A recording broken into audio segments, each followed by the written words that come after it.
Now we're going to go to the great state of Minnesota with Representative Finstad. Thank you, Mr. Chairman, and thank you, Ranking Member Spanberger, for holding this important hearing today. And to you, Administrator Ducheneau and Chief Cosby, thank you for your testimony and your continued leadership. As a proud fourth-generation farmer from southern Minnesota, I know that farmers are the best environmentalists in the world. I see this every day. We work every day to protect our water and our topsoil, not because the federal government tells us to do it, but we do it for the next generation of farmers and families that we're proud to be raising. And so we want to make sure that we can continue to work to fuel and feed the world. So with that being said, a couple questions in regards to the CRP program. Administrator Ducheneau, across Minnesota's first district, we're seeing CRP rates compete with or exceed land values per acre of farm ground. It's making it difficult for farmers to secure new ground and maintain current leases for land. As you know, in the 2018 Farm Bill, Congress capped CRP payments at 85% of county rental rates.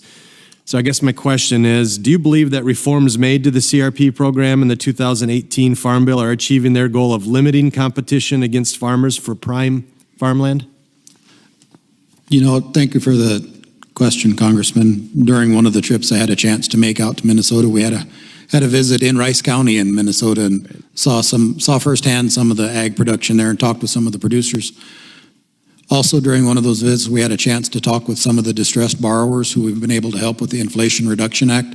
And that young fellow that we did help mentioned, I go around and I have to get the cheapest, poorest land in the county and try to make it work on that because of the competition. He didn't mention the competition with CRP. He mentioned the competition with other interests that really, I think, more are indicative of a consolidation of resources, and when one small producer goes out, typically another producer gets bigger and we lose bodies in our rural communities.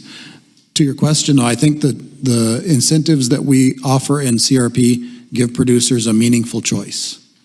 And the choice that they make with their resources is not for us to dictate. Our job is to get the opportunity out there in front of them so that they can make the best choice. Now, on the side of those that need to acquire that land, we continue to work to refine our credit opportunities so that we're ideally positioned for those beginning farmers, taking advantage of the tools that we have to offer. Again, as land prices increase, our ability to deliver those loan programs continues to diminish in respect to the opportunity that's there. So welcome conversation with you and your stakeholders, sir. Would love to visit more about it. But I think we're offering a great opportunity for a voluntary and incentive-based program.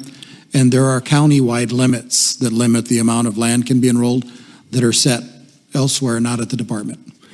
Yeah, well, I appreciate that answer, and I do welcome a further conversation because I think it's healthy for us to have a conversation about what does CRP 2.0 look like. What with all of the science and advancement that we have with soil science, with precision agriculture, with really understanding the soil.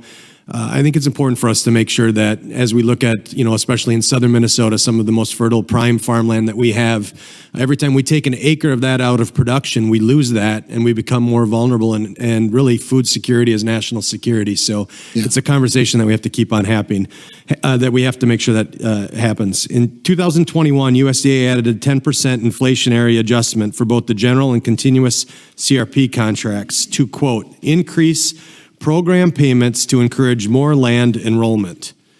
This move incentivizes farm country to take high-quality land out of production. FSA touts several programs to help young and beginning farmers. Yet I've heard from some of these very same young and beginning farmers in southern Minnesota that CRP rates have forced them to compete with the federal government for farmland. So currently we pay a percentage of the county rental rate for land going into the program.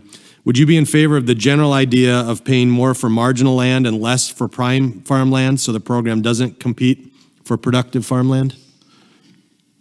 I think that's what some of our incentive payments actually do, is incentivize that land in the margin. Think about buffer zones, buffer strips. While I was on that trip to Minnesota, I had a chance to visit with tree range poultry who are working on the fringes of prime farmland to do free-ranging poultry production for some of the underserved producers there. I think there's a lot of opportunity in considering that on a more granular level And with our roadability index tool adjustments we've made, we're looking more precisely at the land that's being enrolled so that we can move towards something like that, sir. I appreciate your comments, and I look forward to further conversations. Mr. Chairman, I yield back. Thank you, sir. The gentleman yields back, and next week.